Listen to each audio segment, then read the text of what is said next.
And we are live. You already know who it is. My name is Mike Kyle, aka the Fantasy Vulture. I have over a decade worth of fantasy football experience and have continuously competed for fantasy championships over the course of the past 8 seasons. Let's make it 9 in 2021. But enough of me.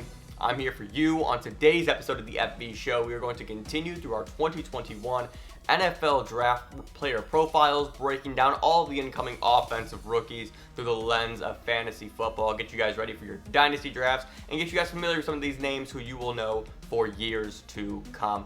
Up next, Oregon State running back Jermar Jefferson. So if you're excited for this video, be sure to hit that like button down below. Also, smash that subscribe button so you never miss a video from me. We're cranking out the rookie content like crazy, and it's only going to get more and more intense as we progress throughout the fantasy football season, and an inch so close to draft season. Last but not least, you can follow me on all social media platforms at FFVulture. Hit me up there, and you can also check out the website ffvulture.com for some premium content over there. Now, without further ado, let's just dive right in. I'm ready. I'm in a rhythm now. We're just going to go right in to Jermar Jefferson, running back from Oregon State. And let's just kind of talk about this dude for a little bit, okay? So, real quick, let's just knock out the measurables as we watch him just blaze through the middle. He's 21, 5'10", 206 pounds, and ran a 4.6 40. So he's not the fastest guy, but he definitely has a level of burst to him, which pops off.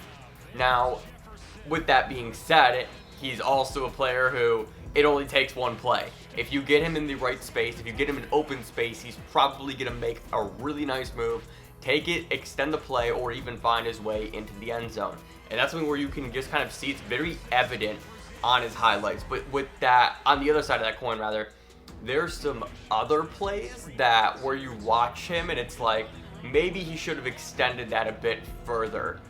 There's just a few plays where like there's a little bit more to be desired. And this is actually a player who I haven't heard a whole lot of names talk about as we enter draft season, with the draft being only a week and a half away. Really nice truck move right there, barrels his way into the end zone. One of the prospects that like I kind of compared him to in my notes, although he doesn't have the same speed, is Chuba Hubbard, running back from Oklahoma State. Because I also felt like when I was watching Chuba run, that like there were a few plays where it was like, oh, like he probably should have extended this few extra yards or even gotten into the end zone altogether. Now, when I'm watching Jermar, I see it, like I see the potential, but there's something that's holding me back, admittedly. And it very well could be things like that, where it's like, fuck, and he knows that he should have, either taken that to the house, or, and there's another one, he goes down easy almost, it feels like. And that concerns me, because his tape is good, it's fine, and he has things like this, where it's like, holy shit, I just don't know how consistent enough he is when it's all said and done. And that's why my comp to him actually is Jamal Williams, now with the Detroit Lions. If you watch Jamal Williams like actually play football, Jamal Williams is a great football player. He just is.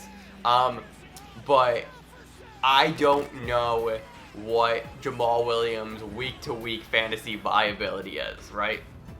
And part of that was system. He was playing alongside Aaron Jones, and when Jamal Williams did get the opportunity, if Aaron Jones ever missed a game, Jamal Williams was fine. He was fine, but like that was it. There was never a great big boom game or a game where you were like, oh, Jamal Williams is gonna go crazy this week, right? You kind of just had a really nice floor, and the ceiling wasn't entirely there. So I like that Jamal Williams comp because I think it puts a nice ceiling, for lack of a better term, like a nice ceiling on Jermar Jefferson, like what he could be. But you have a floor of some kind potentially, and that's what I really like about Jermar. If I had to, he's somebody. If I'm drafting now, and obviously we'd like to see where he falls in the draft, and what team everybody goes to. But in a vacuum, I think Jermar Jefferson is a great 4th round rookie pick. I think that's where he probably ends up landing. But like that's somebody who you will absolutely take your shot on, especially we know how thin the running back we know how thin the running back position is. Excuse me.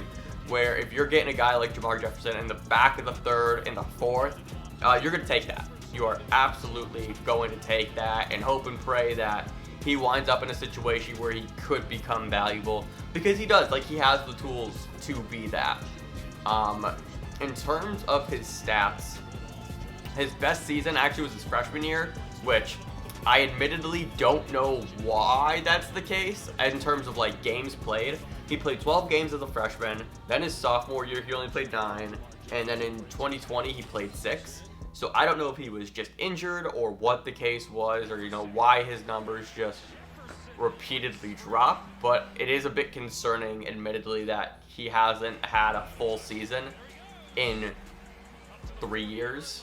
Like, that doesn't really bode well, I think, for the next level, and it kind of does raise my concerns a bit further of how will he translate to the NFL. That being said, his freshman year numbers were really fucking good.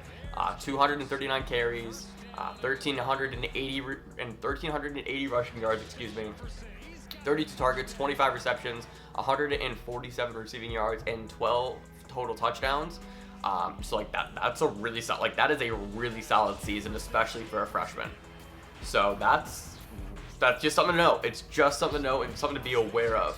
That being said, this past season in 2020, even though it was only in 6 games, he averaged 6.5 yards per carry, got in the end zone 7 times. So he is definitely somebody who's just kind of just a very good running back. Like, just admittedly on the ground, like that's just what he is, right?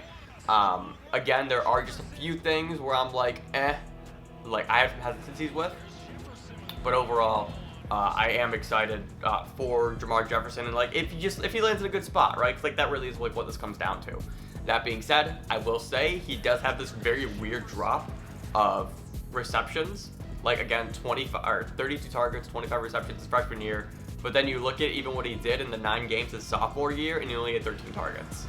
So I don't know what the fuck happened there, but he has shown the ability to be a pass catching running back. I just don't know if he will actually be utilized in that way, which does make it a bit harder to gauge. But that's it. That's all I really have for Jermar Jefferson. If I had to rank him right now, again, not factoring landing spots, Jermar Jefferson actually is the last running back that I have ranked. I think, how many running backs do I have in total right here? 1, 2, 3, 4, 5, 6, 7, 8, 9. Yeah, so I have 12 running backs ranked. I have Jermar Jefferson at number 12, and it really is just a matter of, I think that there's a few more concerns that just stick out like a sore thumb when I compare him to some other prospects. But other than that, he's not bad. There's definitely room for potential, and it's just a matter of how will he translate at the next level. But that's it. That's all I got for Jermar Jefferson. If you enjoyed this video, be sure to hit that like button down below. Smash the subscribe button to never miss a video from me. Follow me on all social media platforms at FFBulge. I would love to see you over there interacting with all of you. And remember, people come and go, but fantasy championships are forever. I will see you in the next video.